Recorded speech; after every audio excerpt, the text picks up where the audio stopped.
Hey everyone, I will be starting the stream very shortly. Jump on into the chat if you'd like, and I just got to get a couple of things ready here. Try and make this a little more interactive today with a little project I'm working on here, and I'd like your input. So we're going to get to that here in just a minute. Hang in there and talk amongst yourselves. I'll be right back. I am just trying to let other people know that we are going live here. Well, we are live. Let's invite some more folks in. Happy Friday.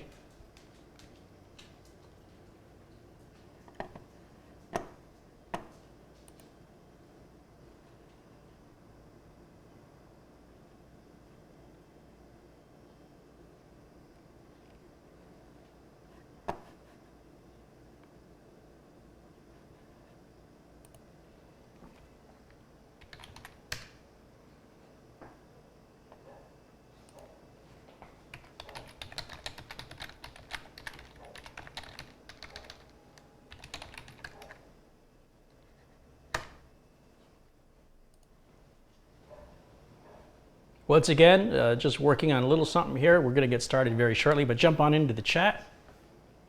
I'm looking off to a screen so that you guys don't have to see the back of the monitor. So even though it doesn't look like I'm looking at you, when you see me turning this way, I'm actually looking right at you.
Okay, so I think we're good now.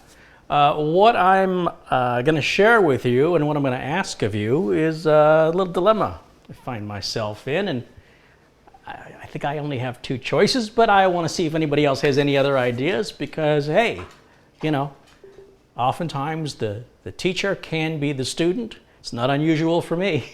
And here's the situation. What you see in front of you, this is the Corsair 460X Crystal. Oh, sorry, 460 Crystal.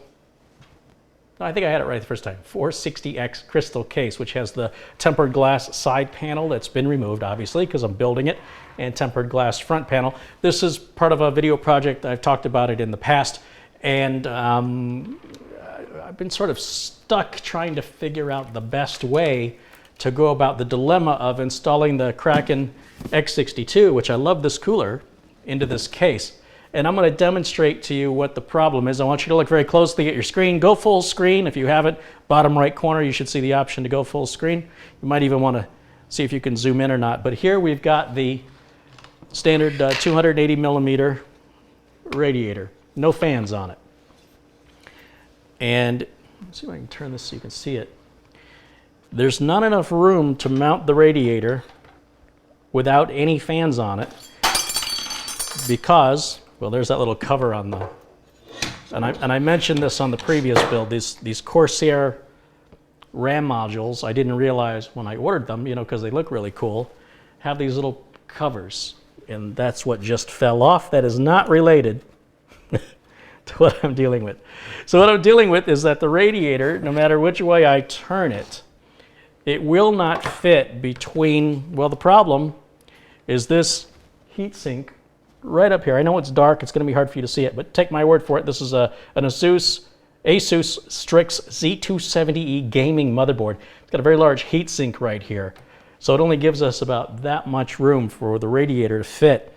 And then when you add a fan to that, then we're way overkill. So you go, okay, well, then you can mount it up here in the front. But let me show you something about the front.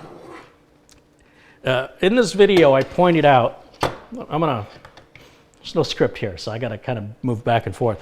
In the video, I mentioned how this drive cage moves. It's installed when you, by default, when you take the case out of the box, this cage is moved over about an inch closer to this power supply. It's a very long power supply, and it doesn't give us much room to get our fingers in there to hook the cables up.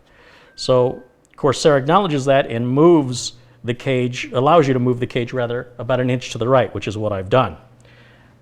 But to mount this radiator up in the front now is possible, sitting right on top, directly on top of the cage. But what we run into, and I want to just demonstrate this for you, I want you to keep in mind these fans are RGB fans. They can light up in whatever color you want. So by default, the picture shows red, and you'll see there's a little button here on the side, and you can pick your speed, your color, in the mode. You know, if you want it to flash or blink or breathe or, you know, all that other stuff. So you don't want to change these fans out. We can utilize these fans on this cooler, right? And just not use the fans that came with the radiator. Well, here's a problem. The radiator, I'm going to turn it this way so you can see a little better, is wider than the fans. You see how there's holes here? These are mounting holes for the radiator. Now, we can remove the fans and mount the radiator. I don't know how well you can see that. The radiator is wider than the fans, so I can't simply remove the screws for the fans and then just push them, you know, replace them with longer screws like this. I mean, that would be ideal, but these fans are too little. If I use the fans that come with the cooler and change two of these out, I'll have two large fans, one small fan, and the two won't light up or be RGB controlled, which defeats the point of the case. And it doesn't seem to matter which way I rotate it. Those are my only two positions. And my only other thought is that I could mount it behind the fans using these mounting slots, but I'm afraid the radiator will slide up and down, especially considering this is being shipped to Montana, and I don't know how well it's going to survive that shipping because these screws aren't very long. So if we put the screw in here, we only have about maybe 1/4 of an inch of the screw going past the fan where it will make contact with the radiator. Again, I'm not quite sure if the camera's picking that up very well, but there's the length of that screw right here where my finger is. I'm hoping the camera picks that up. And again, you'll see that because these slots, these are slots instead of holes, it could potentially slide up and down. And it's a little maddening because I really want to use this cooler. I think that's the only way I'm going to be able to get it to mount. The only alternative way I can think is to not use this cooler at all, but to go with a single 140 millimeter radiator here on the back, right to the CPU, but then he's not really going to get the cooling he wants for overclocking. After all, this is a Core i7 7700K Kaby Lake CPU, and so to cut that radiator in half clearly is not going to give us the same amount of cooling. It would fit and look a lot nicer, but we have to make a decision over aesthetics versus performance, unless somebody has an idea. So if you have well, let me just knock stuff down, sorry. If you have an idea and you'd like to give me a call. The phone number is 480-271-2092. I'll repeat it again slowly, 480-271-2092, and that will get you on directly to me live here on the YouTube live stream. I would appreciate if we would keep the subject matter at this time strictly to cooling options. In this case, what would you do if it were you?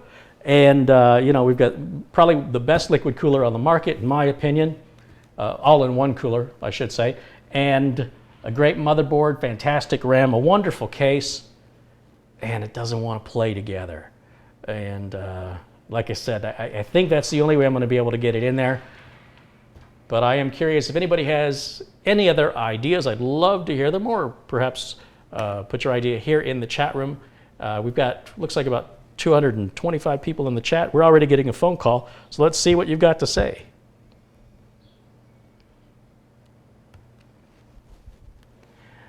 Hi, caller. You're on the air. This is Kerry. Hi, Kerry. They do make a 240 millimeter liquid cooler version of that cooler, rather than a 280 millimeter version. They make a 240 millimeter version of the X62, or is that the X61? Let me actually check on that. I believe it's the X62. Yeah, I believe if we had a 240 millimeter, then I could use the screws on the front of the case. I think you're absolutely right about that. Yeah. I hadn't considered that. And I really don't want to have to buy more parts or send parts back. It delays the build, but that may be the best option yet. So thank you for bringing that to my attention. All righty. I'd love to hear that. All right, thank you. Bye now. Have a good day. Yeah, so that's a good point, and it completely slipped my mind. I always buy the 280 millimeter coolers. I don't think I've ever installed a 240, maybe a long time ago. So what I'm guessing is, I'm just assuming, I should say, the front fans are 120 millimeter fans. These are 140 millimeter fans, so we're talking just a 20 millimeter difference. And that either means you go bigger fans or smaller radiator. Or I try and cram this one in a way that it's not really designed to go in there, and it's not really going to be held in the screws won't dig in very deep before they'll run out of space. You know, the screw's only so long. I could go to the hardware store and buy longer screws, I suppose, but I really don't want to re-engineer things, and I'm looking for a plug-and-play solution that's quick, and that was an excellent call. Thank you for the suggestion, and it may actually be the way I have to go. However, we're just getting started here. If you have suggestions, if it was your computer, would you pick performance over aesthetics? I mean, clearly, this case is a beautiful case with the glass tempered glass side panels on it, the RGB lighting, and it's actually, you know, after working on the 760T case on the previous build, this feels pretty small. But it's a normal size mid-tower case. It just feels small after that 760T. So let me just take a look at the chat and see what folks are saying.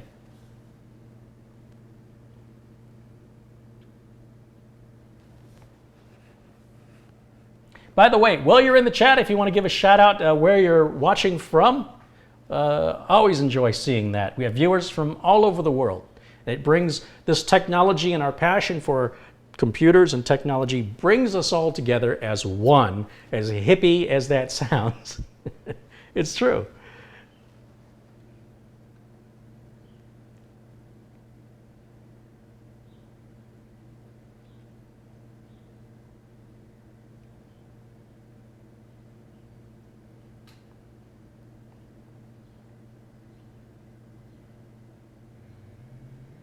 Someone says, don't worry about the slots, they'll hold. They probably will hold. I've never mounted a radiator.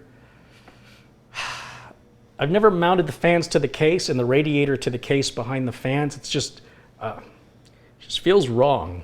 I'm sure it'll work, but it also means that the fans aren't fully cooling the radiator, even though we're only talking about 20 millimeters, probably 10 millimeters on each side. That's I do admit, there's a little bit of that, I won't say a little bit, there's a lot of that nerd in me that says I'm not getting optimal cooling. I'm putting 120 millimeter fans on a 140 millimeter fan base, and it probably will affect the cooling negligibly. In other words, it probably won't affect it in a way that would be measurable other than by benchmarking software. No, I don't think any human being would notice the difference. But it feels like what we call a kludge, K-L-U-D-G-E, a kludge.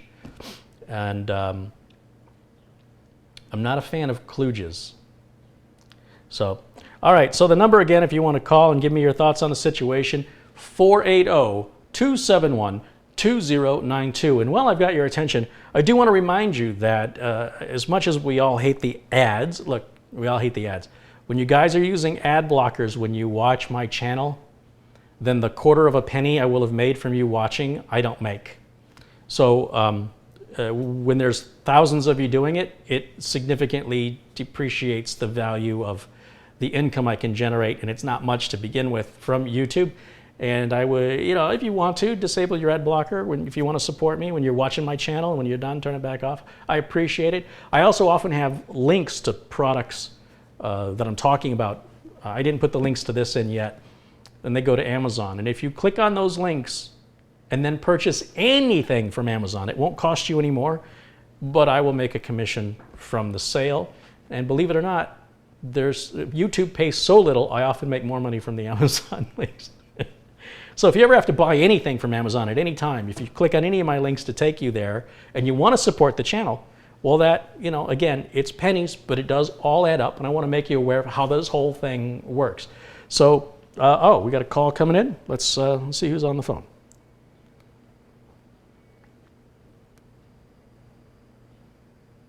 Hello? Hi, caller. You are on the air. This is Kerry. Who's this? Hey, Kerry, this is Trevor. Hi, Trevor. Gonna give you an idea for that fan. Please do. Why don't you put the fans on the underside below the radiator, and then, hold on, let me mute. Then put the radiator directly on the case. Well, the fans won't mount to the radiator. The radiator's wider than the fans. Where would the fans go? Oh. You see my dilemma? That's the problem. The radiator is 140 millimeters wide. The fans are 120 millimeters wide. So I could maybe mount one side of the fans, but they're too short to reach the other side. The holes won't line up. We're about... Oh, yeah, that is kind of a dilemma. Yeah.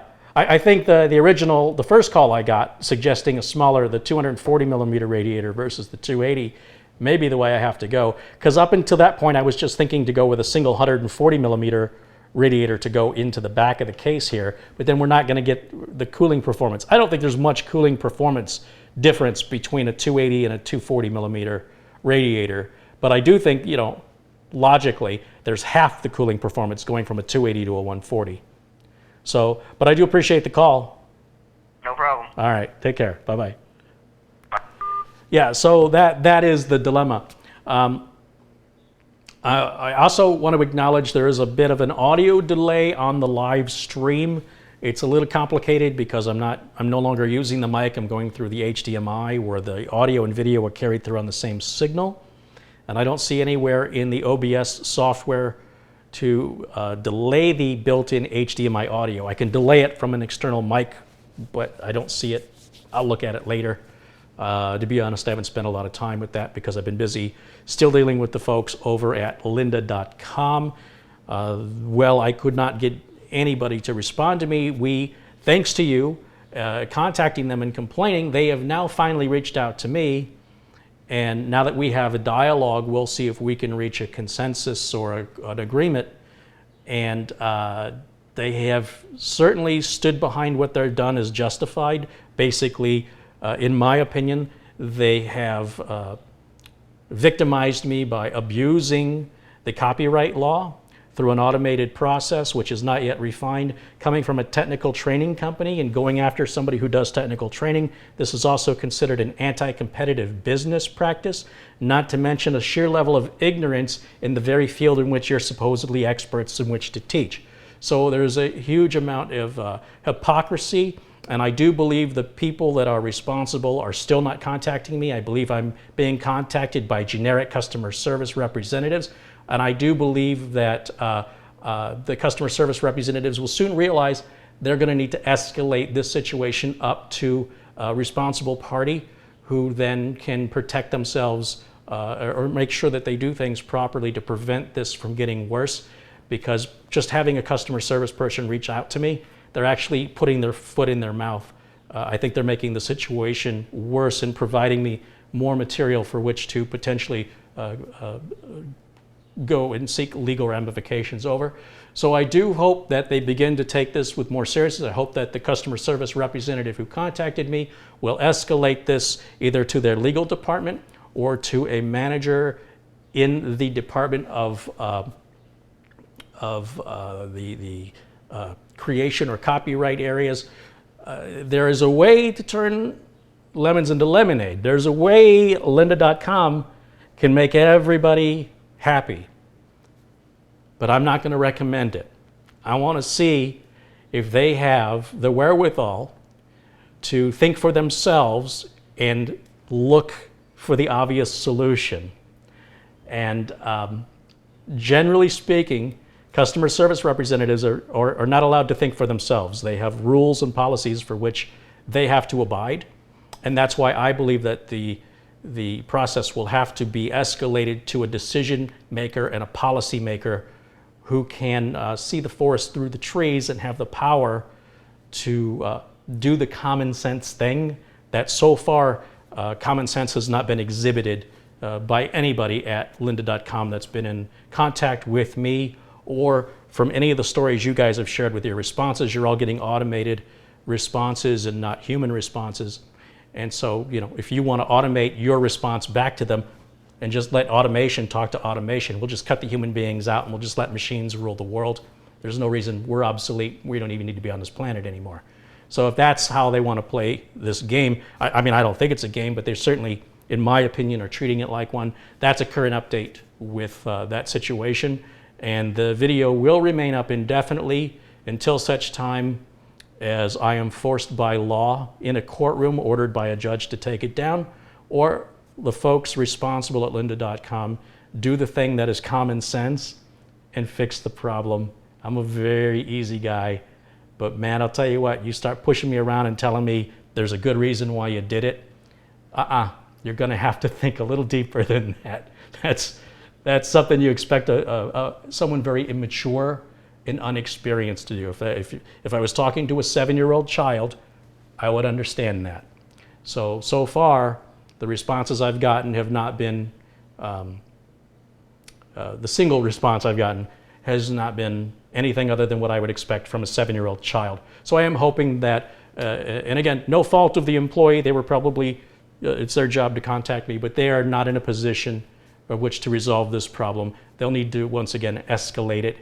Failure to escalate it is fine. I'll continue to leave the video up, and the money the video generates from the views will offset the money that they have effectively impacted on me and my channel and my reputation and the YouTube community and creator at large by this practice. I'm not the first person they've done this to wrongfully and fraudulently, and it is my goal to make sure that I do everything I can to make sure I'm the last one. If you're going to make a legal accusation against somebody, you better have proof. And if you automate that system, then you need to take that system down or be held financially accountable for the actions of that software, to the point where it costs you so much money that it's cheaper to do it by hand or to fix the software. Or you could just do it voluntarily, Crazy idea. So again, if you're just joining me, so what I've got is a Corsair 460X. This is the Crystal with the tempered glass side panel and front panel. And the NZXT Kraken x62, which is a liquid cooler I love. NZXT, Corsair, nobody sponsors this channel. Certainly not lynda.com. Nobody sponsors this channel. So my opinions are that of a technician running a sustainable business where I want to use parts that I believe in, that I know are a good value to my customers and aren't gonna, knock me down at the knees in labor warranty issues. And I like using 280 millimeter coolers. I have not worked with this case before, and I did my research on it, and everything I researched said everything should fit. I was wrong. I think maybe what happened was I didn't notice that the 280 millimeter versus the 240. I'm pretty sure that's what happened. It's the flood of information and one digit was off. I didn't catch. And creature of habit, ordering parts I'm familiar with. And I'm sure there's a 240. I don't know if it's still called an X62 or if that's the X61. Maybe somebody in the chat there can let me know. In fact, let's go back over to the chat and see what's going on here.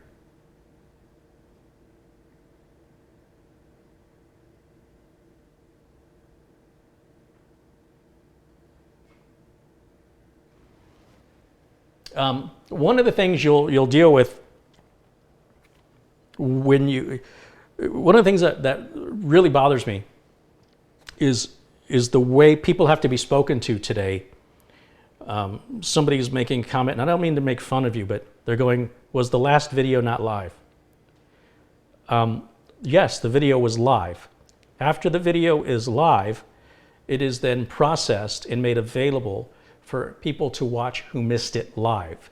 The title doesn't change to was live. What it says is it was streamed on this date and time.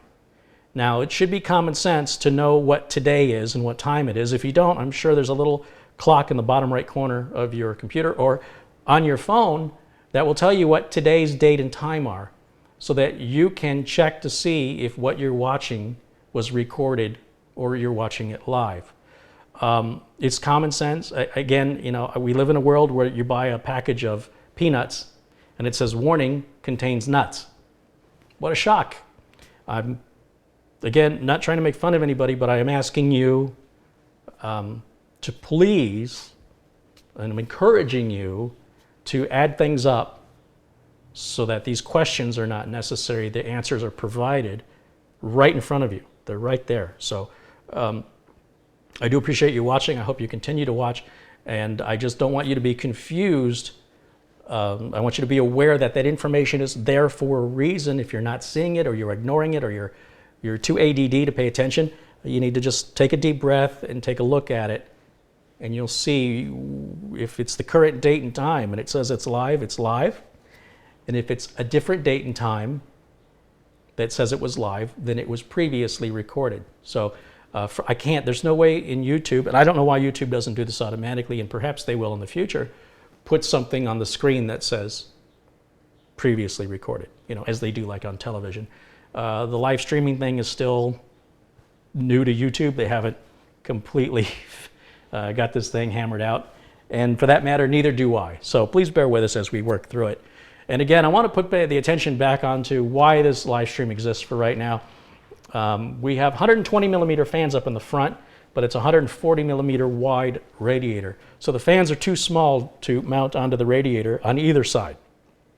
And even if they did, you wouldn't be pushing the air through entirely, right? Because you'd still have 10 millimeters on each side that weren't getting airflow. Theoretically, probably in reality, doesn't make much difference. If I change the fans out, I lose the RGB lighting. I can't mount the radiator to the top because the motherboard is too tall. And it's actually probably a fault of the case, to be honest. It is an attractive case, but it's pretty short. I like a smaller case personally, but there are some limitations we have with it.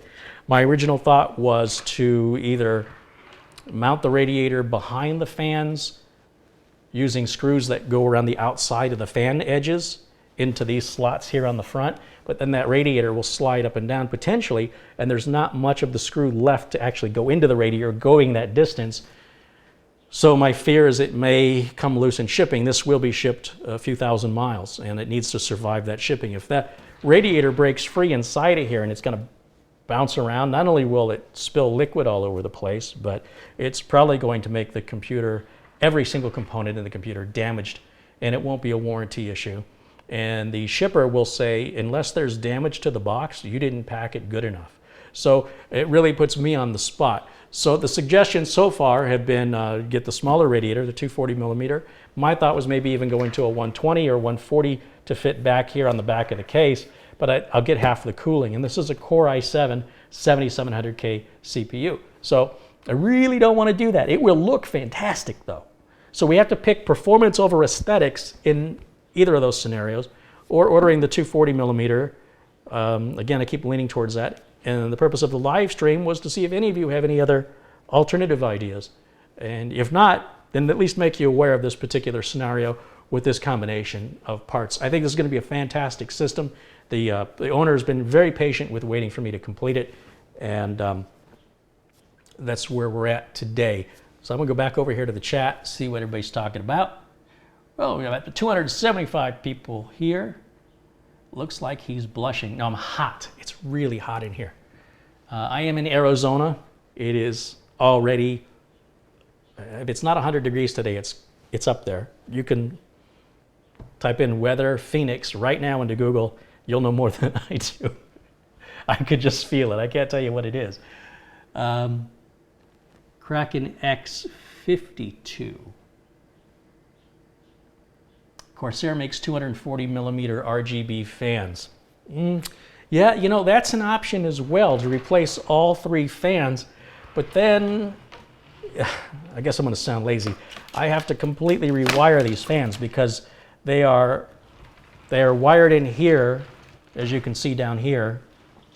All this wiring, all up through here and across here, are these 3 fans. So all that has to be undone and redone. It's a valid alternative to consider, and I appreciate that. I want it simple and easy. I know how you guys feel. I know how you think. You guys are the same way. What would you do? Would you change out the fans, change out the radiator, mount the radiator around the fans, even knowing it might slide up and down, and the threads on the screws aren't going to turn very far to hold that radiator in place? That's what I'm most curious about. Would you put your aesthetics over your performance or your performance over your aesthetics? Now, you guys should know me well enough by now to know I will always choose performance over aesthetics. I could care less about glass panels, see-through panels, windows, lights. I want the fastest rig. I don't care what it looks like. That's me personally. But that doesn't, this isn't a computer I'm building for me. This is a computer I'm building for a client. And there's a certain mindset to somebody who wants those things. And so if you're one of those people that say, oh, I would love to have a glass tempered glass side panel. I'd love to have RGB fans. Would you rather have that over performance? So that's the question right now. Carrie, are you on Steam? No, I am not on Steam. Red Loctite. Yes, you know, Loctite is something I haven't thought of in years. I do remember when Loctite was introduced. First time I ever heard of it was somewhere in the 1980s. And what a dream that stuff was. So Loctite, for those of you who don't know, it's a little tube. They make different, like Loctite blue, Loctite red. It's basically a glue for screws. And you just put a drop of it on the end of a screw and then put that screw in. And it doesn't make it so you can't unscrew it, but it makes it more difficult. It's not a permanent glue. I had a car where the screws would vibrate out. And once Loctite came out, I loved it because once I put those screws in, they never ever vibrated out again. But if I ever had to fix something and remove those screws, didn't feel any different to take them out.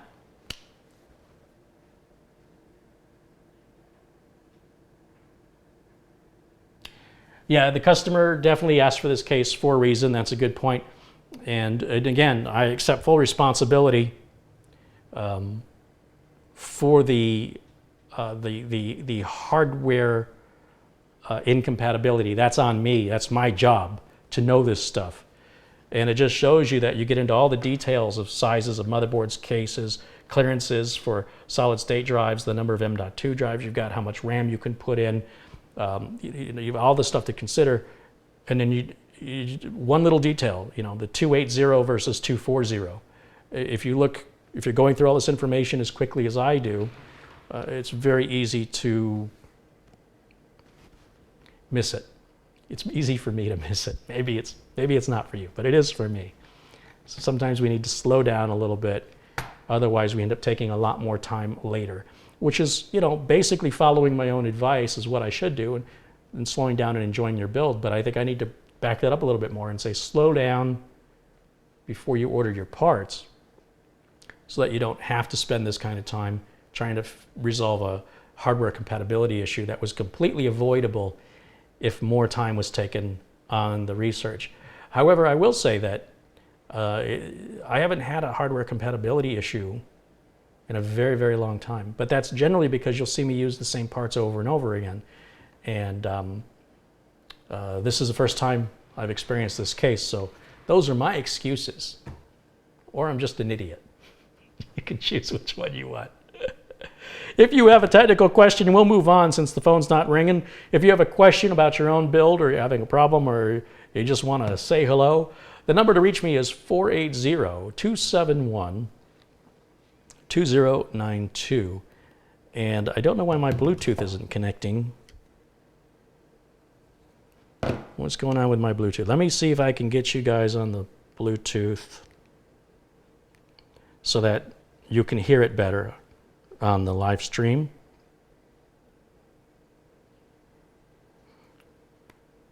No,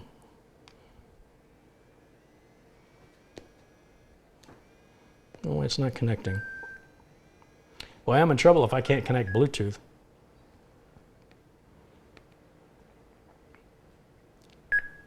Hi, caller, you're on the air. What's your name? My name is Robert. Robert, how are you? Good. I think might be used the longer screws. The longer, the screws that come with the radiator, they're about 2 inches long, and I don't know. I know they make them bigger, a tiny little bit bigger that you could do it with. Well, I'd have to have a screw that's but it. You're also putting a front cover on it too, so they won't see it. Oh, I don't care if they. Well, they're not going to. The thread of the screw has to be the same size, so the head of the screw won't look any different, regardless of the length. The problem is these screws.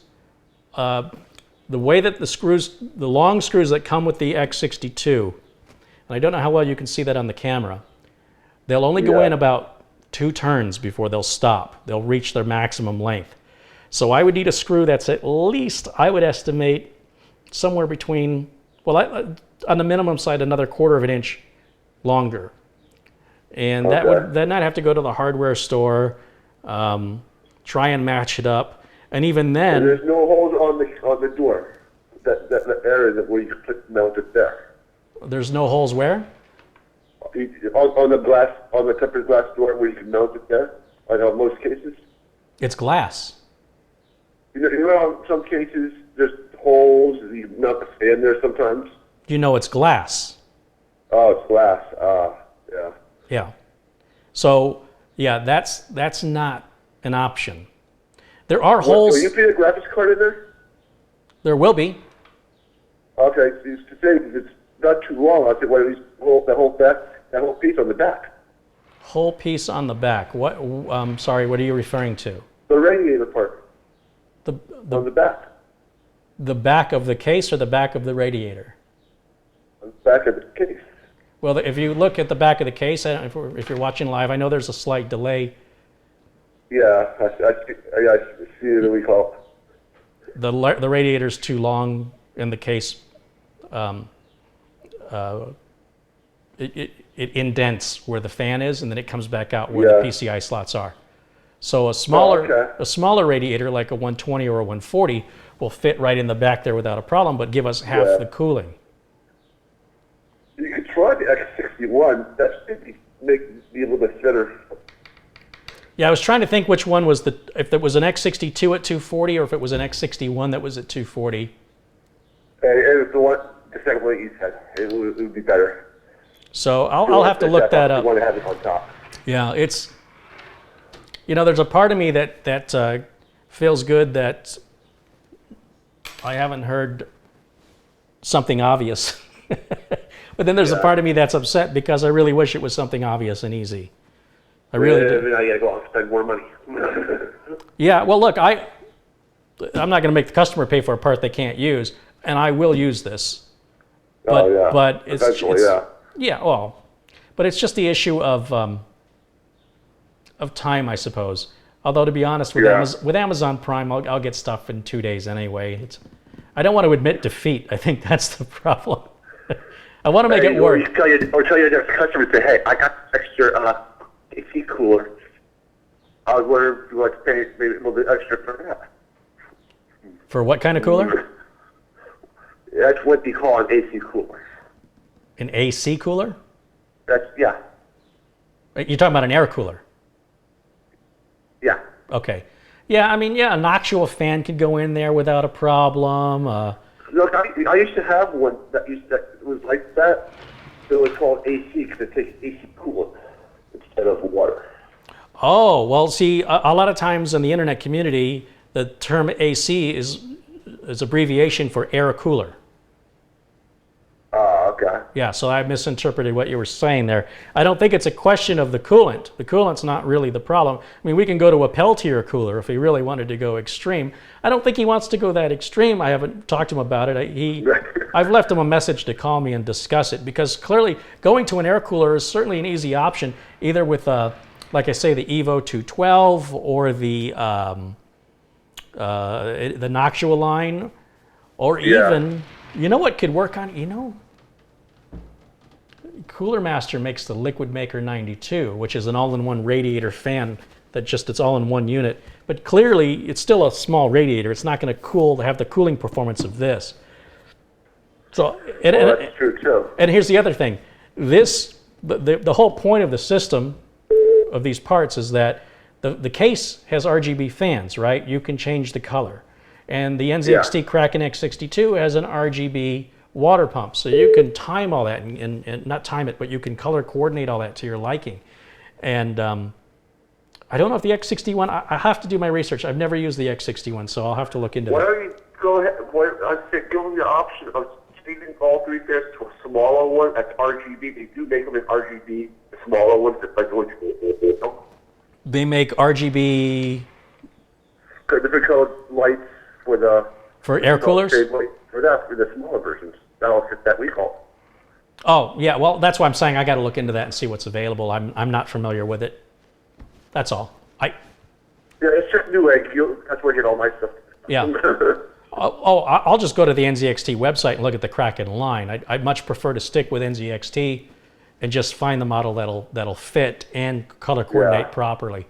That would be my first choice. I just don't know their full. You can't get one that can fit on top, and you can get one that can fit in front using those fans you already have in a cooler way too as well. I'm sorry, say that again?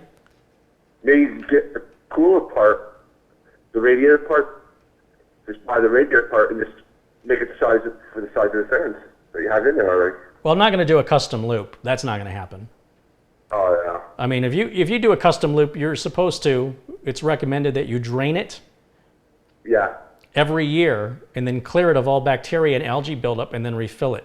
Furthermore, every place you've got a fitting, you have a potential leak, not only when you're building it, but when you maintain it. And in my experience, customers in general, unless they're building their own computers, they don't maintain them. The bottom, these filters on the bottom, they don't even know. The average customer doesn't even know it's there. And people go, oh, these filters are great because they restrict the amount of dust. And the thing gets so plugged with dust, it doesn't work anymore. And your customer calls you and you go, well, this thing needs to be, they say, well, I didn't even know that was there. Oh yeah, I had that for some of my customers. So for them, you're better off just taking this off and don't give it to them. No, I'm not suggesting that this customer is that way, but I have to assume all customers are that way in order to prevent a customer from being upset or not meeting their expectations. So I always try to protect the customer as much as possible from having to do anything other than plug it in, turn it on, and enjoy it. And that's what I like about the all-in-one coolers. These things, now this one has a 6-year warranty, and 6 years should be the life of the, if you're using this for gaming and he's going to be overclocking, the system's still going to run great 6 years from now. I have no doubt. But it may seem slow compared to what's available 6 years from now, and probably time for an upgrade. So, that's a lot of confidence a manufacturer has in a product when they put that much of a warranty on it. And that gives me confidence to sell it to my customer, knowing it's highly unlikely that they're going to be upset or have any issues with this product. With an open loop cooler, you're spending a lot more money, a lot more maintenance, and potentially opening up yourself to a lot more support calls. So, but basically what I have to do is I have to go to NZXT's website, look at their liquid cooling catalog, and it'll probably take me 2 seconds. I don't want to be rude and do it now in front of everybody. So I'm just looking. I'm just looking for ideas right now from folks, and I appreciate your thoughts on the matter. All right. Well, thanks for calling. You too. All right. Bye-bye. All right, so let me get my healthy drink, my Coca-Cola, and yeah, if anything's on your mind, if you want to talk about some tech, doesn't have to be about this anymore. I think I've beaten a dead horse with this. I think I know what I got to do, and I appreciate everybody's input on that. Just want to see what's going on in chat here. Mount the Kraken x62 on the front of the case behind 2 of the 3 fans. It should fit because the 460X can hold a 280 millimeter red in the front. Well, again, I want to remind you that the fans are smaller than the radiator. So that means the mounting screws on the radiator have to go around the outsides of the fans. And the holes on the front of the case are slots. They're not round holes. So that radiator then could potentially not only slide up and down, but the mounting screws are they're not too short. You probably be able to get in 1 or 2 turns, maybe, on the screws. And then you're going to run out of screw, which means you're going to have to find a longer screw somewhere in black. Because remember, it's a glass panel that you can see through. So if they're chrome screws, they're really going to stand out. Hi, caller, you're on the air. What's your name? Well, I guess they got shy or they didn't want to talk to me. So I'm going to go back to getting my Coca-Cola. So a lot of people wonder why they... Hold on, my ice maker. I know you viewers in Europe don't know what an ice maker is. But the... that was sarcasm. The... or was it? There are no sponsors. I wear Levi's and I drink Coke and my name is Carrie. And these are just facts about me you should know. And unless Coke doesn't like it and they tell me to stop, you know, there's early on in podcasting, it was the cool thing to drink a beer. I don't want to mention any names, but people would have different microbrews and stuff. That's not the message I want to send. Hi, caller. You are on the air. What's your name? Hello. Hello. What's your name? My name's John. John, how are you? Pretty good. What's on your mind? I have 2 suggestions. Great. First of all, Corsair makes 240 millimeter RGB fans. Mm-hmm. Yeah, the Kraken X52 is a 240 millimeter radiator. The X61, I think, is 280 thin radiator. Well, let's correct a few things. You meant to say 140 millimeter fans, not 240 millimeter fans. And the X62 is the box you're seeing right in front of you that says 280 millimeter right on the front of it. That's correct. So you were just telling me the X61. Maybe I misinterpreted. Tell me again about the Krakens. The X61, I think, is a thinner radiator than the X62. Yeah. But the X52 is a 240 millimeter radiator. Yeah, the X52. But is the X52 RGB? Well, Corsair makes a 140 millimeter RGB fans, as well as the 120 millimeter RGB fans. Yeah. Previous caller had mentioned that, so we previously discussed that, and that's certainly an option to consider. But as I said then, and I'll say it now, I'm not looking forward to redoing the sheer amount of cabling that has to be done for that, because we've got a large number of cables. If you look on the video, and I realize there's a slight delay between when you're hearing me and what you're seeing on the screen, but all the cables that run across here and here are all the 3 RGB fans. And if I have to do it, I will. I prefer not to, but I may not have a choice. Or go to the smaller 240 millimeter radiator versus the 280. But I really like the look of this radiator, the Infinity water pump with the lighting controls. It's not too boy gamer. It can be used in a professional environment or a gaming environment. And that ultimately is the customer's decision to make. But that's just my personal thoughts on that. But my personal opinion is it's easier to do the wiring than it is and a lot less expensive than to get the different radiator. I don't know if that's true. 340 millimeter RGB fans could add up to almost the price of the radiator. Or as long as you can use what you have there and just get a new part, it might be easier to just get the radiator. That's what I'm thinking too. But boy, I sure would like to be able to use what I've got. But yeah, I'm probably going to have to buy something one way or another. That much is becoming more and more of a choice I'm not going to be able to get away from, unfortunately. But listen, I appreciate the call. Thanks for the ideas. No, I think I lost him. So yes, if you wait a minute, I don't normally go through the text here. What's your opinion on Predator monitors? Who's that from? Asus? Or is it Acer? Honestly, I've never seen the Predator monitor in person. And I mentioned this on the previous video, but I will say it again. Nobody's opinion on a monitor matters, except yours.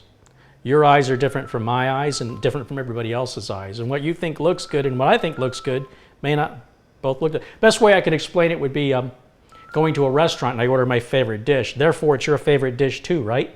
Maybe something that makes you want to puke. That doesn't make me wrong. Personal taste. When you talk about anything that involves vision, hearing, or feel, touch, nobody's opinion matters but your own. Hi, caller. Who's this? Hey, Kerry. This is Justin from Berwick, Maine. How you doing? I'm good. I wish I was in Maine right now. I bet the weather's nice there this time of year. It's about 75 degrees today. You're killing me. I bet you have a lot of... I'm inside watching your videos and sipping on Coke, so... All right, well, I'm with you on that. And I imagine you have a lot more of the color green instead of what I see, which is mostly tan and brown.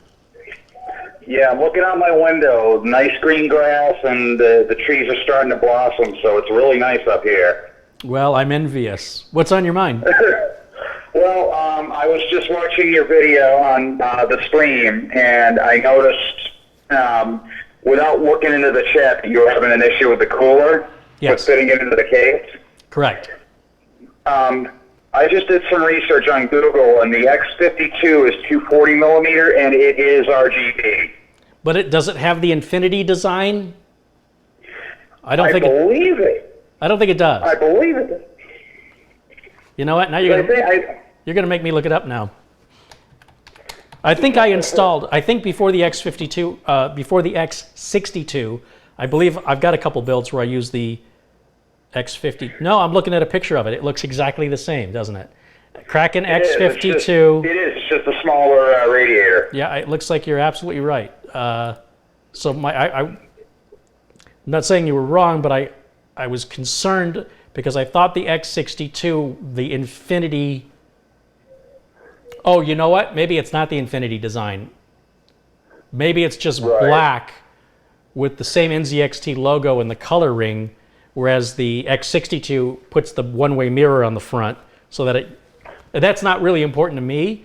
But the reason I need to know these details is when I talk to the customer, I need the customer to know exactly what to expect so they can make the right decision and not get upset at me that it wasn't what we discussed. Right. I mean, I'm specking together a computer for church, around $1,000 budget, and that's the one thing. I plan on building it with a 200R. I just want to make sure everything's going to fit in that case. Oh, the 200R should be... Well, what are you going to put in there? I'm looking at an iFi setup. It's just going to be for just recording the service and also for playing background music. So it'll be iTunes and Audacity, so a really simple setup. And what are your concerns? I think an i5 with a Hyper 212 will be fine. Well, I don't even think you need the Hyper 2. I think you could use the cooler that comes with the i5. You're not going to overclock it, are you? No, I'm just looking for a better bang for the buck. Best bang for the buck is to use... I haven't done the research as to how much the K version, how much more the K version would be than the non-K. Okay. Well, yeah. Obviously, if you buy the K version, you're going to get a faster processor out of the box without overclocking. You know that, right? Oh, yes. So the K versions are on average about 10% faster, and they don't come with fans. And unless you're catching a sale, it will cost maybe $20 to $30 more, depending on the CPU, for the K version, Right. and with the additional cost of cooling. If you get the non-K version, you'll save that $20 or $30 on the initial cost of the CPU, and it will come with a stock fan, which these days are whisper quiet and extraordinarily reliable. So it's really a question of if it's worth it. Yeah, I was going to say the last system I built was back in February. It was an i5. However, the customer went to PC Parts Picker, and for some reason they ended up with a Hyper 212. But when I opened up the box to the CPU, there was no plastic over that thermal compound, so I wasn't sure if it was that or not, because I had not witnessed that at all. Yeah, I've already shown that in a previous build video. Intel has changed the way they're boxing their CPUs. I don't like it, Right. but that's how they're doing it now. There's no more plastic cover. But that's not going to affect, like, the thermal compound. That would be my worry if any contaminants get on that. Well, again, without the plastic over it. Well, Intel is not in the business of creating a bad reputation for unreliable components that overheat. So if this was costing them money and hitting and damaging their reputation, they would change it and put it back the way it was. The compound, you know, when you open the box, as long as you don't touch the compound, it's fine. And to be honest, I think a lot of people, including myself, make a bigger deal out of this and often misinterpret. So when I'm telling people don't touch it, it's an advisory. It's not a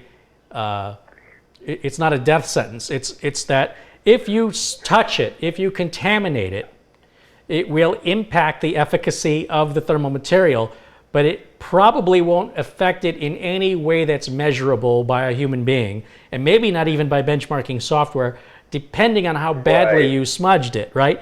But if you want optimal cooling performance, make sure you don't touch it or contaminate it. That's all I'm saying. It doesn't mean that if you open the box and it's got a little smudge or you touched it, suddenly it's no good, it's invalid. It's just a caution to optimize the thermal compound. And I think too many people read into that a little too literally, thinking that if they've touched it or if it's smudged, it's no good. And that's simply not the case. Basically what I'm saying is people are making a bigger deal out of it than what it really is. Avoid touching it for the best possible cooling. That's it. And you know, putting thermal compound on it is not a big deal either. The question is, with regards to the Evo 212, I like, you know, you've seen me use the Evo 212. I like it, but the mounting it is a pain in the rear end. Yeah, I've done it. I don't know if I'd want to mount another one. So I would probably, on this next build, I'll probably go with the i5 with the stock cooler.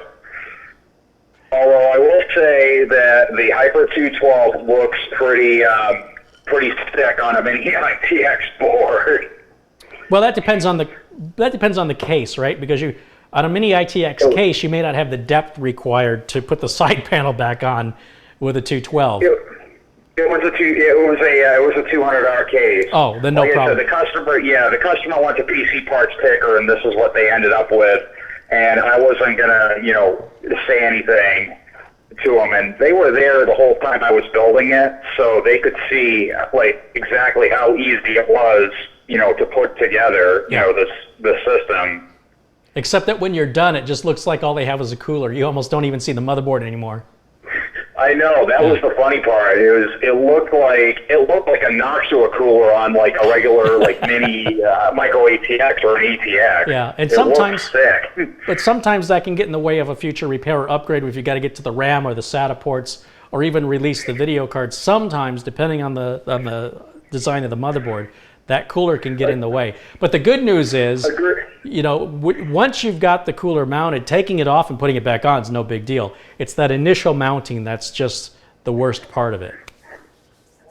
Agreed. Actually, the worst part was getting the 4-pin CPU power in there with my big hand.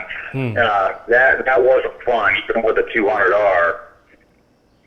You know, I've never had the problem mounting getting the CPU seated, but Again, for me, I realize I do some things through repetition that I don't even think about. And other people, they've never done it before, and they're a little overly cautious, a little overly careful. And I guess there's nothing wrong with that. You just got to be patient. And then after you do it a few thousand times, you'll just be slapping them in there left and right, not even thinking about it. Right, and I mean, and again, I totally have fun doing this. I've built like 4 or 5 of them in, I think, 3 years, and it's a ball. Like, I already can't wait for the church to order the parts for, this next build. It's like you say in your videos all the time, you're patient, you enjoy your build, you have fun with it. Yeah, you want to build another one. And I will tell you this, I'm a little frustrated and I'm a little upset about this cooler situation, but if this didn't happen ever, I'd be bored out of my mind. So right. You can't win. One way or the other, I'm determined not to be happy. But hey, I appreciate the call and enjoy your springtime weather in Maine, and keep watching. All right, thank you so much, Gary. All right, thanks again. Bye-bye. All right, bye-bye. So if you want to call 480-271-2092, if you want to say hello, if you have a technical question, if you have an idea about the alternative cooling solution or how I can use what I've got now, certainly love to hear from you. 480-271-2092. That's the number to this phone right here. I don't even know why I have this protective cover on here. I don't take it anywhere. This phone looks a lot better without the cover on it. This isn't even my phone. Well, I mean, it's my phone now, but my sister was thinking it was blasphemous that I didn't have a smartphone. And I thought, well, I'll use it for the call-in show. All right, we've got another caller. Hi, caller, you're on the air. What's your name? Hey, Jerry. Hello. Your buddy Nate. Hi, Nate. What's on your mind, Nate? I'm watching your video as well, and I know how frustrated you are with the CPU core. Yeah. But, Yeah. In my opinion, what I would do is I would go with the Kraken X62. Yeah, that seems to be the consensus. It's either the Kraken X52 or changing the front fans out to 140 millimeter fans. I mean, that seems to be the two most common suggestions right now. And I just have to I have to compare the prices, I suppose, is what I need to do. And then talk to the customer and see what they prefer. Yeah. I think if it was mine, I would probably do the X52. Yeah. I've had great luck with the Cooler Master and Hyper 212 Evo. The air cooler. Yeah, yeah. And you're right, that thing is a bitch to mount. Yeah, well, that's not the word I would use, but it is difficult. But Yeah. you generally only have to do it once. And I know there are some other coolers that look just like it. I can't think of what the name is right now. Those are supposed to be easier to mount. What is it, Crypto or a Crypt? Somebody, I'm sure in the chat. I've never used one. It didn't seem like the cooling performance was as good, but it looks almost identical, except it looks like it's made of aluminum rather than copper. Right. The other two ones that I've used on a couple other builds are the Fantex coolers. Fantex coolers or Fantex cases? Fantex coolers. Oh, I've never used any of their cooler. Actually, I've never used any Fantex products at all, come to think of it. I've heard good things, though. I've had great luck with them, and they work very well. Well, that's good to know. I don't want to turn one of my customers into a guinea pig. I have to use it myself before I'll recommend it to anybody. Right. But I appreciate that. I've only heard good things about Fantex. I haven't really heard anybody say anything bad about them. So no real excuse why I haven't used them other than I haven't needed to. Well, hey, listen. Well, I appreciate your thoughts and the phone call. Thanks for calling in. You're welcome. All right, take care. Bye-bye now. Bye. So lines are open again, 480-271-2092. Again, there is a slight delay between what I'm saying and what you're hearing. But if you hear me on the phone with somebody, I'll ask you don't call in because the call waiting beeps in and interrupts the caller. And we all have to hear that. And there's no way to turn that off. I've already looked into it. It is grayed out. So apparently it's enabled by the carrier, not necessarily by the phone or by the software that the carrier puts on the phone. So I can't turn it off. Hi, who's this? Hello? Hello? Who's this? Hello? This is Carrie? This is Carrie. Who is this? Michael? Michael, what's going on? What's on your mind? I want your video. Say again? Michael. Hi, Michael. What's going on? Yeah, I love your videos. I'm a kid and I learned a lot from your vids. How old are you? Yeah, I build a lot of computers. I'm not really a fan of liquid cooling. How old are you, Michael? Oh, I'm 11. 11. That's awesome. And how many computers have you built? Like 10, 15. Wow. I just fixed my friend's computers. How old were you when you built your first? I think like 7. Wow, you're making me feel old. So you already have 4 years of experience building computers. Yeah. You think you're going to do that for a living, or you just like to do it for fun? I just do it for fun. It's like an addiction. You do it once and then you want to do it again and again. And then everybody will probably want you to do it for them too. Yeah. And you won't mind because it's fun. Yeah. That's awesome. What's the last computer you built? The last computer I'm building is I'm like building it like right now. All the parts came in and I'm like building it today. What? The Pentium G3258, an MSI motherboard, and a Corsair CX430M. Which CPU are you using? A G3258. Oh, the Pentium? Yeah. So what, it's not that good, but. Well, what's it going to be used for? I'm just gonna use it for basic word processing, and yeah. Oh, it'll do that with ease. That's cool. Yeah. Well, hey, enjoy that build, and thank you for giving me a call. Can I have a shout out to my YouTube channel? Yeah. Do you want to say it, or do you want me to say it? My channel is Michael and Best Tech Tips. Michael, I'm sorry, say it a little slower. Michael and Beck Tech Tips. I'm still having a hard time. Michael and Beck Tech Tips. Michael and Beck. You know what? If you're in the chat, you want to put it in there? Yeah, I could put it in there. Okay, and then when I see it, I'll read it out loud. Okay. All right. Hey, thanks again. Okay. All right. Bye-bye. Yeah, I love that. Love that. You know, I would have loved to have built a computer when I was 7, but they didn't exist. At least not home computers anyway. And if they did, they would have been so expensive. I certainly wouldn't have had the money, or my parents for that matter. But that's why it makes me feel old, but it's fantastic. That's wonderful progress. Hello, who's this? Hey, Gary, this is Trevor again. Hi, Trevor again. Hey, so, yeah, check this out. I've got my own phone system. Check out the hold music.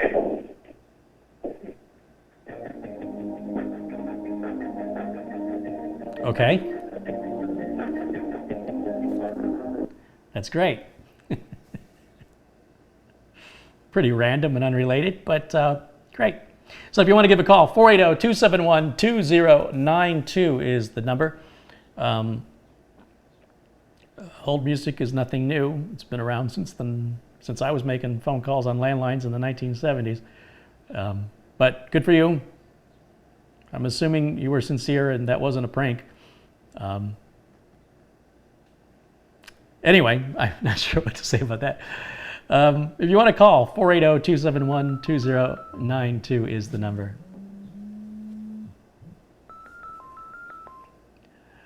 Hi, you're on the air. Who is this? Hello, my name is Jacob. How you doing? Good, thank you. What's on your mind? I just want to call and say hello. Well, that's cool. Where are you calling from? I am calling from St. Louis, Missouri. I like St. Louis. I've been there a few times, and Yeah, did you hear anything about where getting floods and getting around 10 inches of rain? So. Oh, is it raining there? Yes. I have a very It's good. going to be. Yes, it's going to rain all weekend. I have a very We're good. under flash flood. Yes, we're under flash flood warnings. Yeah. So. And it's very cool. It's like 60 degrees out. So. I have a very good friend who lives in Troy, Illinois. Do you know where that is? It's just on the other side of the river. Yes.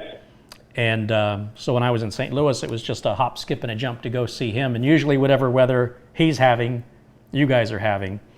And when I went to the arch, to the Gateway Arch, I thought it was like cement. In pictures it looks white, but in person, it's steel. It's silver. Yes, I want to know if St. Louis Arch was made out of stainless steel. So St. it Louis. was built back in 1962. See, I probably knew that at the time when I visited it, but in pictures it always looked white to me. I didn't realize it was silver. And then I took what they call the elevator, but it's not an elevator. You kind of get into this little egg. You have to crouch down. And if you're claustrophobic, it's not very good. And then you go to the top of the arch and you get out, and there's a little hallway, and you can look out the windows, and that's all there is. And then you can go back down again. And so, I had to do that just to say I did it. But I did not know you could go up inside of it. So it was a bit of an educational learning experience. And then there's that really cool park right down the street, Cityscape, I think. Is it Cityscape? And they have all this really cool artwork and sculptures and things. It's just the neatest thing right down the street. Yeah, I love St. Louis. In fact, when I was leaving there, we took Route 66 or Route 66, and there's a place called Drew's. You know Drew's? It's like a... No, I haven't heard it. It's an old custard shop, like ice cream, and when people used to, before the big the freeway system, people would take Route 66. It would run from Chicago through to Los Angeles. It was very popular, and so all the little shops that people would stop at along the way, most of those are gone now. But Ted Drew's, is it Ted Drew's? I think that's what it's called. It's still around today. There in St. Louis. It's just outside of St. Louis. But that's cool. Yeah. I'm actually not in St. Louis. I'm in one of the suburbs. Yeah. Do you know Florissant, Missouri? No, the suburb I went to was a pretty hoity-toity winery. Was it Charles? Yeah. Charlestown? Charleston? No. St. Giles? St. Charles? Across Missouri? No, not across Missouri. Yeah, it is. It's across the Missouri River. It was an amazing... St. Peter's and O'Fallon. That sounds right. That's a really nice little quaint little town, little boutique shops, and everybody's super friendly, and yeah. Yeah, it's where some of my families live, so... That's a nice place. Very nice place. Right now, I'm living in Florissant. You're what? By the historic town center in Florissant, like a whole old town Florissant. I'm not catching that last word you're saying. Florissant. Is that? It's kind of hard to pronounce it. So, Florissant, Missouri. Oh, that's the name Ferguson. of the city. That's the name of this. Oh, Ferguson. Yes. Yeah. Well, we all. North Ferguson. Unfortunately, we all are now familiar. If you'd asked me a couple years ago about, I would have just told you I never heard of it. But all right. Yeah, Florissant is one of the oldest cities in the city of Missouri right now. So. Yeah. So you're close to there. You're close to Ferguson. Yes. Mm-hmm. Yeah. Well, by Florman Bark. So. Well, thankfully, all that nonsense in Ferguson is, well, not nonsense, but the stuff that happened is sort of died down there. So, but stuff like that what happens in Ferguson the past couple of years was crazy. You know, Michael Brown got killed by an officer. Right. Yeah. Well, I don't want to rehash it, but I'm glad it's all, everything's kind of leveled out now, and people don't have to be afraid to go there, anymore. Hopefully.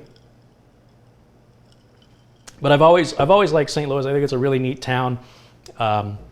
Anyway, anything on your mind? You're just calling to say hello. I have one question. Okay. It is one part. So it's 1 gigabyte. Say again? Do you know GA8178 Gaming 3 motherboard? From who? Gigabyte. I haven't used it, but I do like Gigabyte motherboards. What about it? So it is going for $106. So, and came with 2 PCI Express cards and aesthetics wise, it looks nice. So, I was asking for your opinion. So, I think if you buy any Gigabyte board or any Asus board, you're getting a good quality board, and it's just a matter of what bells, whistles, and features are on it, if they meet your needs or not. But I think the quality and the support is good from both Gigabyte and Asus. So in general, I would, without knowing more about it or what your needs are, I do recommend it. By the end of summer, this August, I'm planning on building a new computer. Well, that's great. Well, I hope you share pictures of your build with the YouTube community here over on the Facebook fan page that I have. So I just challenged myself and keeping it an $800 budget. Yeah.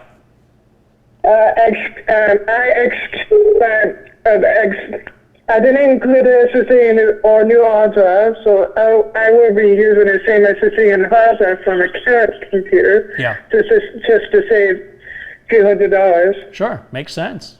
And I just went trying my best to most bang for the buck. So. Well, like I said, it's basically a level computer. It's basically a what? Entry-level computer. Well, and you'll always be able to upgrade it later. You can, that'll be. Yep. It sounds like it'll be a good build for you. $800 isn't a lot of money if you're trying to get a $2,000 computer out of an $800 computer, but it's a good base, and utilizing older parts in order to meet that budget all makes sense to me. As long as you're using good quality name brand parts, I don't think you can go wrong. Yeah, I will be using Corsair 200R, so I don't need nothing special. Just that case with it. I think the Corsair 200R is pretty special. It doesn't necessarily have to be real expensive to be special. Okay. I just try to avoid people buying from manufacturers that are selling things ridiculously cheap and offer no support, and you'll end up, statistically speaking, with a lot of frustrating issues that you wouldn't have from more reputable manufacturers. But listen, thank you for the call, and I hope you continue to watch. Okay. All right, bye-bye now. I'll talk to you later. Okay, thanks again. And enjoy your rest of your evening. And thank you, you too. And all right, bye. Bye now. Hi, caller, you are on the air. What's your name? Hey, this is Sean. One more time? Sean. Sean, how are you? Good. Hey, I have a question. I've noticed you built a couple builds with the NZXT Kraken x62, and yes. I have the same cooler, and it felt really loose to me when installing the bracket on 1151 motherboard. Is that normal? Yeah, it tightens. You know what? The Evo 212 does the same thing. In fact, most of these coolers where you've got a mounting bracket in the back, when you put the standoffs into it, it's loose. And then when you put the cooler on top of it, and then you put the thumb screws on the cooler, it pulls the bracket forward as the cooler's getting screwed down, and it tightens it up. And the way you can know if it's too loose or not is by looking at your temps. If you have it mounted improperly and it's not flush against the CPU, it won't tighten down properly. The bottom of the water block will not sit flush against the CPU if you've mounted it incorrectly. And your temps will shoot up when you do something processor intensive. So what I'll do is run like a free utility like Prime 95, or I don't know, put a game on if you want and crank the resolution up, make the computer work, and then go look and see if your temps skyrocketed up to 90 degrees. If they did, that cooler's not installed properly. The cooler, like I said, it will seem loose when you put the bracket on, but as soon as you put the block on it and you tighten the block down, the way the block tightens down is it pulls the back plate forward while it's pushing itself, tightening itself down towards the back plate. They come together. But if it's not on straight, if there's a concaveness to it, then obviously it won't make contact.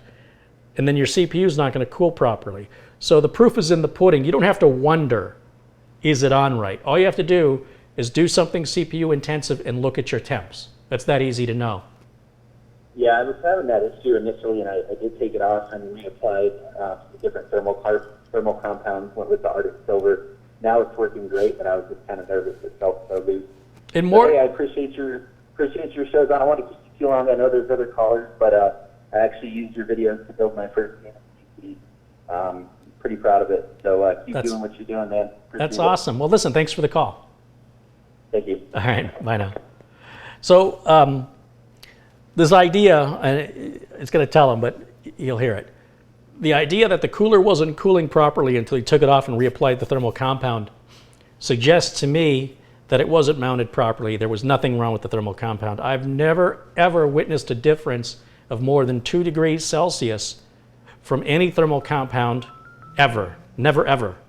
I don't care if the thermal compound is $100 a gram or if you have mayonnaise in the refrigerator or toothpaste. The difference with mayonnaise and toothpaste is they dry out very, very quickly and they stink. So, but for experimental purposes, if you wanted to apply those and while they're still moist for a day or two, you'll see pretty much temperatures that you'll get from Arctic Silver 5 or any other cooler. You get the cheapest compound in the world or the most expensive compound in the world that's intended for cooling. Very rarely, I don't even say very rarely, I've never ever seen a difference of more than 2 degrees Celsius. And unless your room is kept at a constant stable temperature throughout the entire testing process, you have to allow a 2-degree variance for that, which means that there's no difference at all in the thermal compound. So if it was cooling better after he reapplied the thermal compound, what I'm suggesting is that he actually reseated the water block to fit onto the CPU properly, and it wasn't seated right to begin with. And that's more than likely what actually happened. So I'm sorry I've been ignoring the chat, guys. Let's just see what I've been missing. I have to step over here to look at it. Did lynda.com apologize? Well, lynda.com gave me a boilerplate apology, which felt very disingenuous, with no reassurance of that it won't happen again, that it won't happen to other people again, that they will change the process by which these mistakes happen. There was no acknowledgement of responsibility over who is to be held accountable for the mistake. It's just a generic sorry, which is completely meaningless. And that's why when I said in the previous video, an apology is one of 3 things I need to know. And you know, one of the other things is I need to know who is the person responsible. I need a name, and I need a reassurance that they will change, that they acknowledge this process is broken, that they, whether or not they acknowledge they're abusing the legal system by creating fraudulent claims, which is illegal. I can't make them do that, but what I can demand, I can't make them do anything, but what I'm demanding is that they acknowledge the error in the automated system and either correct the error or take the automated system down until the error can be corrected. It is not an excuse to take down my channel because you are falsely claiming that I'm stealing your content and you're protecting your channel from lost revenue by cutting off all my revenue when the claim is completely false, fraudulent. It is abusive and it is it's malpractice of a technical competency coming from a place that's supposed to be teaching. And furthermore, because I teach too, one could be a conspiracy theorist, and no one can deny this, that could be just a generic excuse for taking out their competition.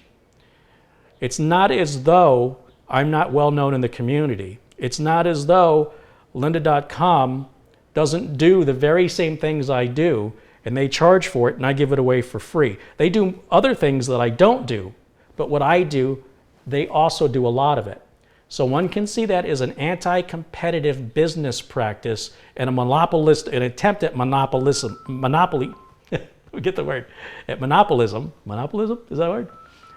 And it creates this potential for a very, very big precedent-setting lawsuit against automated systems used as an excuse to abuse the legal system, to create fraudulent claims, and to attempt to monopolize an industry through these abusive practices while claiming ignorance. We didn't know. Ignorance is never an excuse ever in a courtroom. You can never go up to a judge and go, I'm sorry, I did not know that was illegal. A police officer pulls you over for speeding and you say, I didn't know that was the speed limit. Oh, well, it's okay then? That's not the way the law works. It's never worked that way. And people that are educators should already know this, and I feel like they're playing a little game by not owning up to it. If I make a mistake, I will admit to the mistake, I will apologize for the mistake, and I will make it clear that I'm taking steps to ensure that those mistakes are never made again. Furthermore, there's another thing lynda.com can do, and I don't want to say what it is, but it is the most obvious thing, and whatever it is you're thinking right now, that's probably it. And they haven't come up with that yet. And we'll see if they ever do. They're supposed to be educators. They're supposed to be free thinkers. Let's see what happens. Hi, caller, you were on the air. Who's this? Yeah. Furthermore, hello. Yeah, you're going to have to turn your volume down. I can't. I'm hearing what I said 20 seconds ago. Whatever it is you're thinking right now, that's probably it. Okay. You guys, you can't be having your volume up listening to me because you're hearing a delay. You understand that, right? I mean, you guys have listened to the radio. When I talk to you, we're talking immediately. What you're seeing 20 seconds after it happened, or maybe even longer than that. We can't have 4 conversations of you and me talking and then hearing you and I talking on the internet. This is nothing new or unique. This is the way radio, television, and the internet has worked since its inception. So please, if you're going to call, turn the volume off, or we're not going to be able to talk. Just consideration. Hi, caller, you're on the air. Who's this? And the way a phone works is when someone says hello, that's not when you hang up.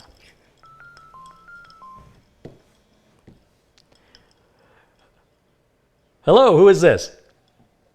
Roy, how you doing? Good, thank you. What's on your mind? I was looking at the case. Even if you took the 120 millimeter fans out, I don't know if they would 140s would fit in there and still not block the extra 10 millimeters of. Well, right here, again, there's a little delay, but you'll see these slots that are just outside of the edges of the fans on the front of this case. That's where a 140 will go. Right, but the hole is still a 120 millimeter hole, so you're not going to get any more fan air out of there. No. But yeah, your fan. Oh, I see what you. Yeah, you make a good point. You actually, that is true. That is true. However, if you look on the case, you'll see where my finger is. There's the frame, right? So that frame's going to be 10 millimeters. Well, I don't think it's 10 millimeters wider, but in the circumference, it'll be 20 millimeters wider. So this frame will actually, the hole is actually big enough. Because what you're not considering is the frame around the edges of the fan will be wider. That means the air it draws in, the cubic feet, what is it, CFMs, are going to be higher regardless of this sort of I understand where the logic comes from, but it doesn't actually work that way. The 140 millimeter fan will draw higher CFMs through the same size opening, because if you look at the other side of it, you'll see that the 140 millimeter fan, you won't be able to see the frame around the outside. It'll be back along where these slots are. So that means that whole opening will be used to draw air in. And again, it's probably a negligible difference that only nerds would argue about.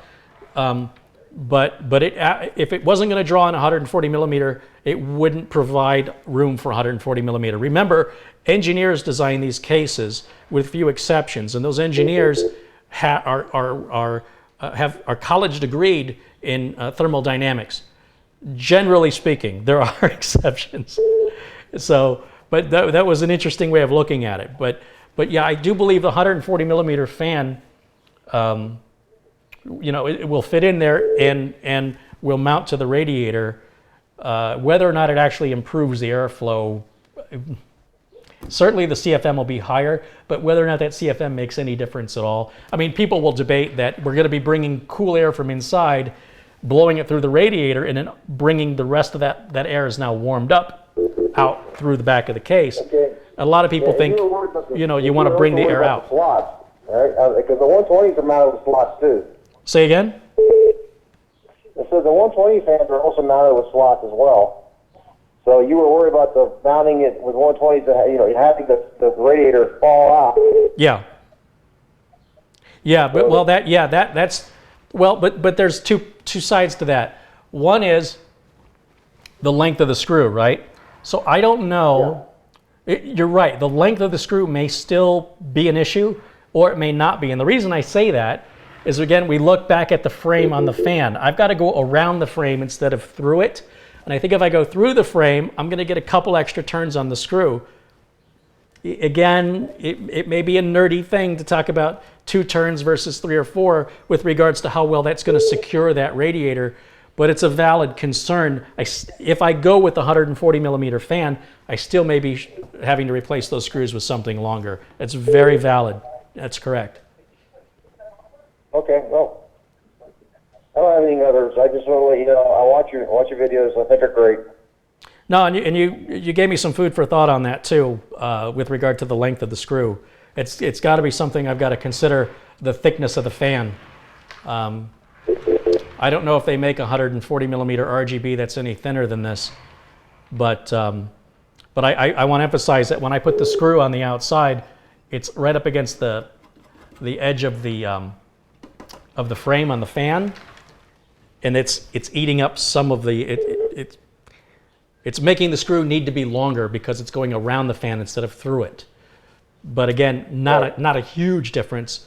But when you only get 1 or 2 turns, every additional turn helps. I would much rather have an extra 1/4 of an inch of screw to go into that radiator to secure it. But definitely worth considering, and I appreciate you bringing that up. Okay, well, thanks for your time. Hey, thank you. All right, bye-bye. Bye-bye. Yeah, that's a valid concern. It's I'd really like to put the radiator on the top. I wish they'd have just made this case a little bit taller, but you can see the top of that motherboard is right there, and that's the top of the case. They don't give us a whole lot there. Could go with a thinner radiator too. Hi, who's this? Hello? Hello, hello?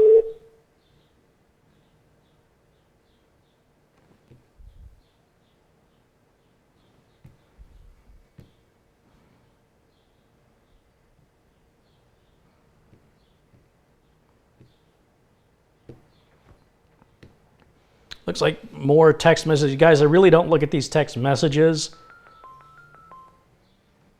If you want to send one, send one. But I may not be able to look at it till after the show. Hello, who's this? This is Joel. Hi, Joel. How are you? I'm okay. How are you? I'm excellent, thank you. Well, what's happening? Nothing. I'm really interested in computers. Yeah.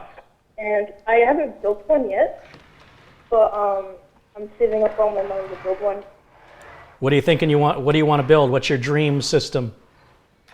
So basically what my plan is I'm building my dream system. So I'm spending like $1,500 to build the system that I want.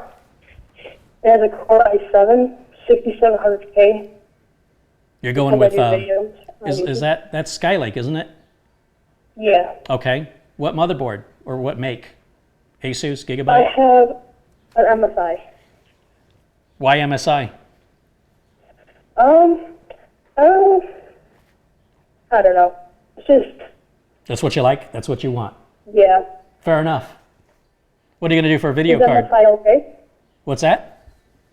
Do you kind of like MSI or no? You'll never see me use any MSI parts in my videos. Never have. You never. I won't say you never will, but you never have. Yeah. I watch your videos a lot, and that's the reason why I want to build a computer is because of you. You inspired me to build a computer. It's a lot of fun, and you're going to want to do it again. You know, I'm sure the MSI board will probably be fine. I have not had a good experience with their support when things go wrong. Things don't always go wrong, but things can go wrong with any manufacturer. And what really matters is when they go wrong, how the manufacturer treats you, if they're easy to get a hold of, if they stand behind their product, if they make the RMA process easy, or if they accuse you if you're the one screwing it up and find excuses for not honoring their warranty. And that's why I use the manufacturers I use, and I stay away from others. Some other manufacturers I don't have any experience with, like Fantex. I've only heard good things about them, but when I'm building computers for customers, I'm putting my reputation on the line and my business is on the line. And I had a number of very bad experiences with MSI that potentially could have bankrupted my business. So it's not like I'm just building one for me, and if it doesn't work, too bad for me. I'm building them for other people, and when they don't work, people's businesses go down and they start losing money, and they hold me accountable, and I have to go fix it under warranty, and I start losing money. And so when I call the manufacturer to stand behind their product and they tell me I don't know what I'm doing and find other reasons why they're not going to warranty their product, I don't recommend or use their parts strictly because I need to stay alive in business. And so that's why you won't see me use MSI products. I think MSI makes some really cool stuff. I just, and maybe their support has changed in the years, but because they burned me so badly and almost took me out of business, why would I give them another chance? Yeah. I have no reason to. Gigabyte's never done that to me. Asus has never done that to me, and MSI has done it to me numerous times. And I'll look at their products and I go, wow, it's a really cool product. It's too bad that they don't stand behind it, or at least they haven't in the past. And because they haven't in the past, I'm not willing to try and see if they're going to do, if they've changed. I have no motivation to do that. Now, if Asus and Gigabyte pull that stunt on me, maybe it'll be time to look back at MSI, but they already blew it, and they blew it numerous times. It wasn't like it would just happen once. And because my business is on the line, so yeah, coming from my perspective, I stay far away from that company for that reason. All right. But that's just my So personal. change the motherboard out? That's my personal experience. That's my personal opinion. You use motherboards you see me use on my videos. Those are the ones. The manufacturers are consistent. If you look at my videos, you will see the same manufacturers over and over and over again. That's because they've earned my trust. They rarely ever break. And in the rare instance where they do break, the return process is easy peasy, fast, painless as can be. Whether I'm dealing with a Corsair case or power supply or an EVGA video card or power supply, Asus Gigabyte motherboards or graphics cards, it's really about the manufacturer. So just something to keep in mind. Yeah. But again, you're just building one. It's just for you. If it breaks, it's only going to affect you. You're not losing money. You don't have a business. You're not putting it to somebody else's business, and they're going to not be able to operate their business because of the choice that you made. So the reasons why I buy things and the reasons why you buy things are a little different. But just because it's good enough for you doesn't mean it's good enough for me. But if it's good enough for me, that should guide you. That's my opinion. Okay. So anyway, so you're looking at, so that's the motherboard. What are you going to do for video card?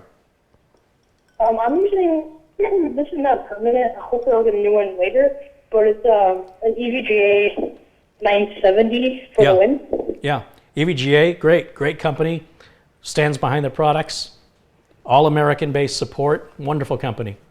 You're going to use a solid state drive or an M.2? I'm using an M.2 and a 2 terabyte mechanical. And the M.2, is it NVMe or just SATA? It is NVMe. Awesome. You like it? I don't know. I haven't built it yet. Oh, this is the one you're going to build. I got a little Yeah. confused with the 970 because the 970 you have, right? You're just going to reuse it? Yeah. Gotcha. Yeah. Well, very cool. Listen, I hope you take pictures of your build and share it with us on the Facebook page. Can I have a shout out? Say it. Shout it out. It's kind of hard to spell. Can I just type it in the chat? Yeah, can you put it in the chat right now so I'll pay attention and I'll Okay. read it out for you. It's made by the XX Dinner Gamer. XX. That's me. Crazy Estic Gamer. Yeah, that's what it is. C-R-A-Z-Y, Crazy Estic, E-S-T-I-C, Gamer. Thank you. That's your channel. Yep. What are you just streaming streaming games on there, or what do you do on your channel? I'm planning on streaming games and recording games. Well, do you have And- videos up now? Yeah, it is up now, but I don't do much stuff with it because I'm just using a laptop and it's not that powerful. Well, then the shout out isn't going to do very good. You need some content and then do the shout out. Yeah. All right. Well, when you get some content up there, let me know. We'll give you another shout out. All right. Cool. All right. Thanks for the call. Bye. Bye-bye. All right. So, listen, thank you guys so much for participating in the live stream today. And we'll follow up and see what's going to happen with this radiator. I got to talk to the customer. I'm thinking the 240 X52 may be the way to go. The water pump looks the same. I haven't had time to look and see. I don't think it's the Infinity, but that may be a very minor thing that the customer doesn't care about.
All right, well, sorry about that. The battery on the camera died, and stream's been going, almost about 2 hours now. I guess I'm gonna wrap it up.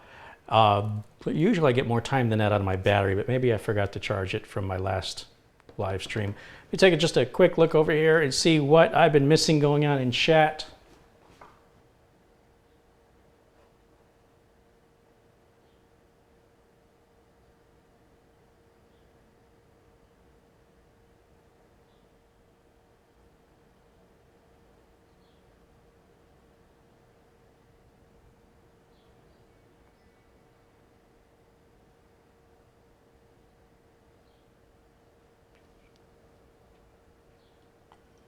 Sorry, am I on camera? Oh, I'm a little off to the side.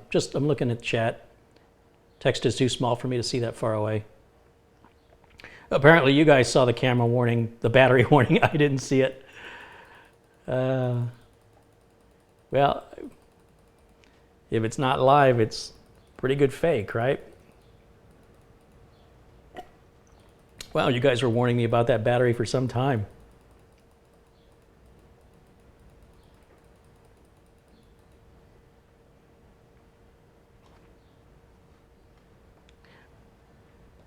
All right, well, apart from people warning me about my battery, it doesn't really look like I missed anything.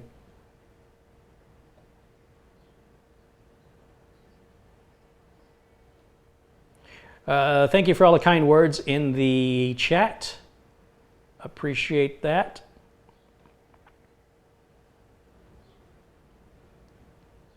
And thanks to everybody who's been joining us. I hope you enjoy your Friday. And like I said, after I talk with the customer, we'll find out if we're changing the fans, changing the radiator, or going with another alternate cooling strategy.